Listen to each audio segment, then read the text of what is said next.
Hey friends, and welcome back. If you're new here, my name is Morgan and you are on my homestead here in Wyoming, and I am out in the garden today. Can you believe how green it is? We've had so much snow all year, or all winter, and then we've had crazy chilly weather and tons of rain. It's been super unlike Wyoming, but oh, I am in heaven. It is so beautiful and so green, so we're gonna make the most of it. It's still getting down to about 40s at night, so it's not super hot yet.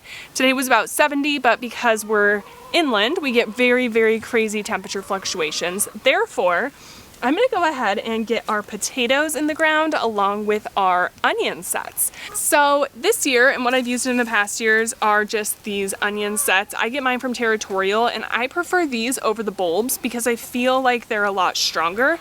That being said, they didn't come in that good this year. They look a little dry, but I do know that they can, even when the green part turns dead, basically looking, they can live off of the bulb for like a month, so I'm hopeful that they're okay. We'll give them a try. I'm gonna plant the first few today. And then I also have some seed potatoes to plant for this year. Again, I got mine from Territorial, and the reason I do that is because you can get this 3 variety pack, and so they give you little mini potatoes. If you can see them in there, they're like the size of my thumb. They're super tiny, and what I like about that is I don't feel like we're wasting a lot of potatoes. So you can get a big potato and then cut it at every spot where there's an eye. But for me, I find it's a lot easier to just take these little tiny potatoes and put them in the ground.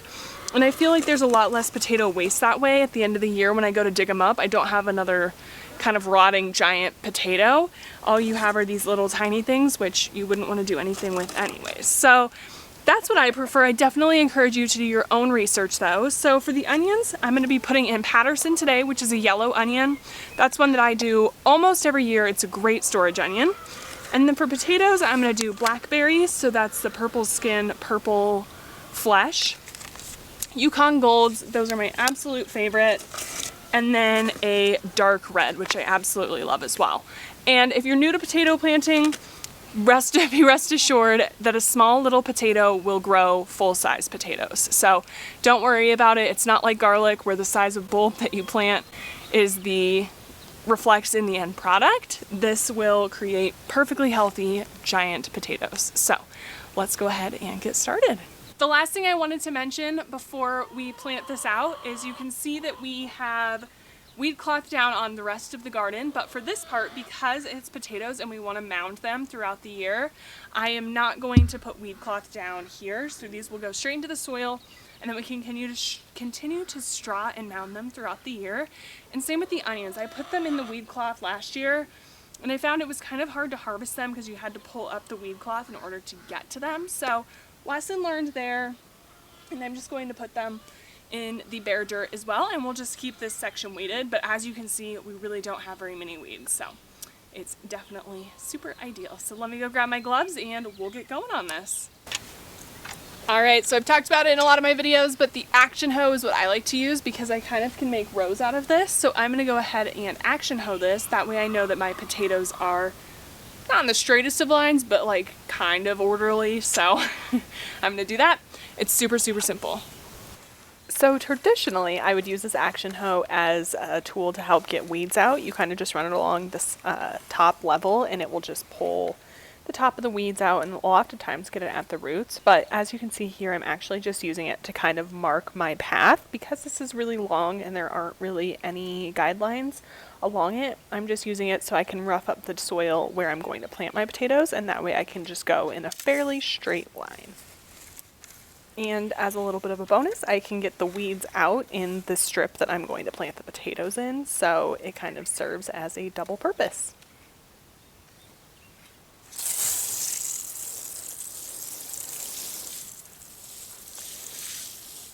Alright, so I went ahead and got the topsoil watered. That way where we're putting the potatoes has actual moisture, just to give them the best chance. And with these, you only need to put them 4 to 6 inches deep. So it's super simple. You just take your potato, plop it in, and move on to the next. You want to plant them about a foot apart from each other. And if you plant them too close together, it's not that big of a deal. You just risk getting fewer potatoes because there's less room for them to go. So I like to just go like this and put the potatoes in the ground, and then I'll go through and close them. But I find that until I mark them and until I have them all in, it's very easy to lose them when they're this little. So I like to go ahead and kind of get all potatoes planted, and then we'll get them covered. And I go one variety at a time. So in this box I just dumped out, I think this is the red potatoes, and then we'll go to the purple and then the Yukons, but that way the same potato is all together.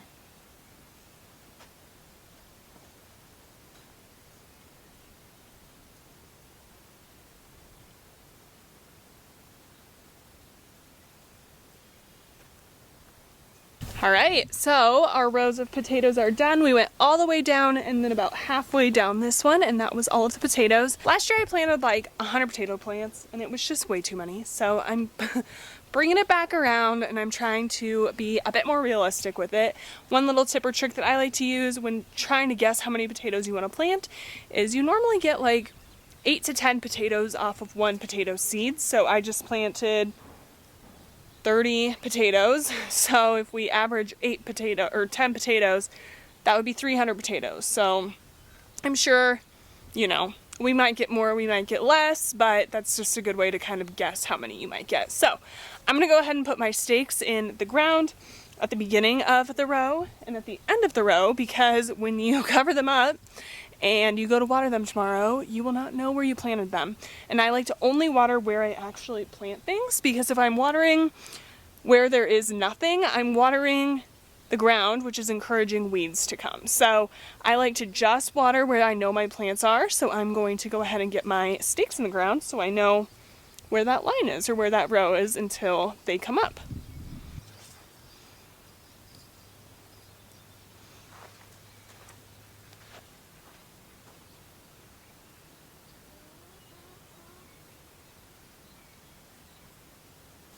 Now I'm going to go in with my shovel and just start covering up my potatoes now that I have all of them in and I know my spacing is good. So you can just kind of lightly cover up the soil on top of them, and then we're going to go through and water them again.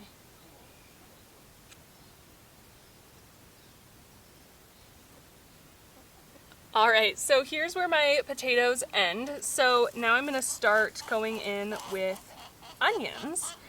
And like I mentioned, these are onion sets, so you can see the roots are down below. So you want to make sure that your onions have enough room so that they can grow big bulbs. If they don't have enough room, they tend to grow kind of oblong bulbs, and that's not exactly what we're going for.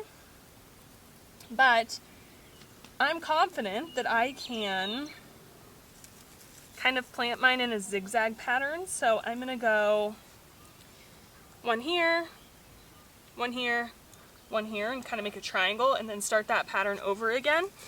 And I think that should give us enough room between the bulbs to help ensure that they have enough room to grow nice and big. And I will say it's also important to kind of pick and choose your onions. So you can see this one is teeny tiny versus this one. So I like to plant the plants that I think are going to stand the best chance. So I'm going to go ahead and plant the healthy looking ones. And I do just have mine sitting here in a cup of water because they weren't looking that great when they arrived. I just added them into water today, which means I have to plant them today. You don't want to just put them in water and let them sit that way. That's definitely not healthy for them. So if you soak them in water, don't soak them for that long, and make sure that you're planting them that same day. You can't just put them in water and then take them out. This one looks awesome. So I'm going to get these all laid out and then we'll go ahead and get them planted.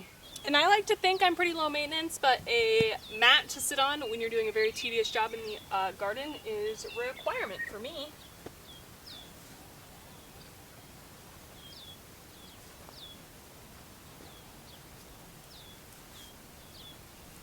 What I like to do to plant onions is I actually just take a stake. These are one of the stakes I use to hold down the weed cloth, and I just poke a hole in the ground, maybe a little bigger,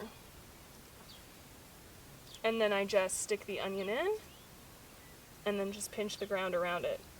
You really don't want to put the onions very deep. You kind of are just like setting them in the ground.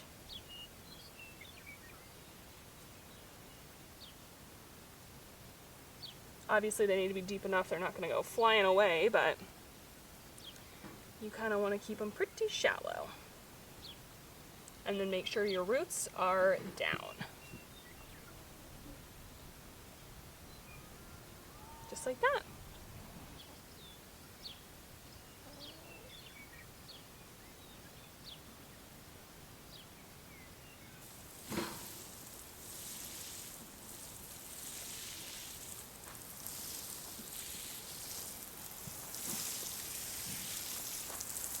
All right, friends, so potatoes and onions are in the ground, and now I'm going to, well, a third of the onions.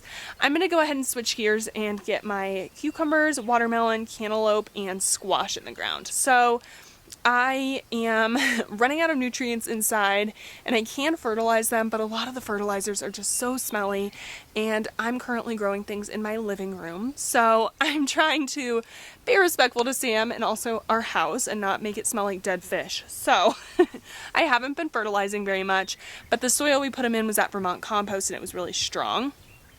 So what I'm going to do is go ahead and get these planted.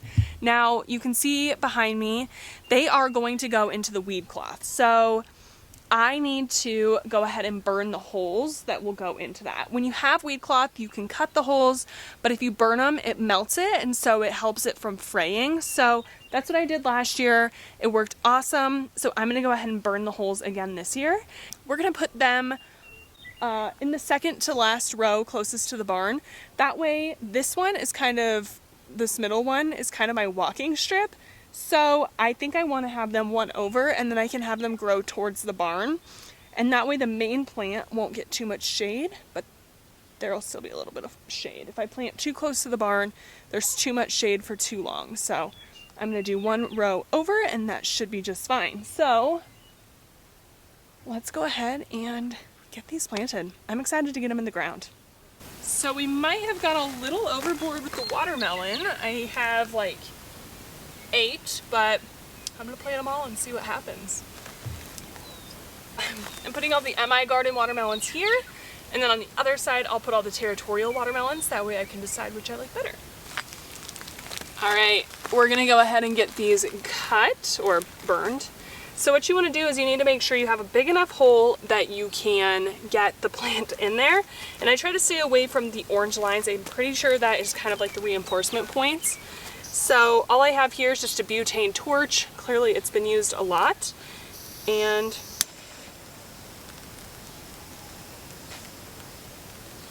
you can go ahead and just burn it. Now, learn from me, don't touch any of this plastic. It's really hot. It was just literally melting and on fire. So if you touch that, you're gonna burn the living heck out of your hand. So don't do that. And then what I like to do is just grab something like this little bucket, and I'm just going to dig a big enough hole. And you can see that the weed cloth just helps hold so much moisture in. This ground is so much more moist than the potato and onion ground was, and we haven't done anything different. It's just really helps lock it in, and it also helps lock in a lot of the heat. So I'm going to test that. We need to go a little bit deeper.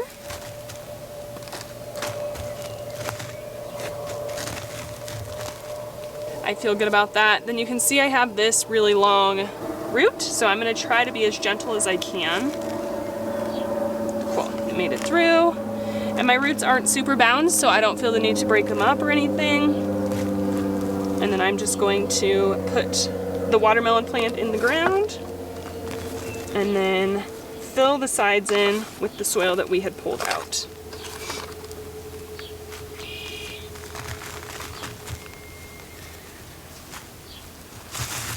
And then I'd like to just kind of clean up the weed cloth. Obviously it's going to get a little bit dirty, you're in a garden. That's just how it goes. But that's it. It's really so simple to get these plants in the weed cloth. So I'm gonna go ahead and get the rest of them planted up. And then we're gonna give them a good watering.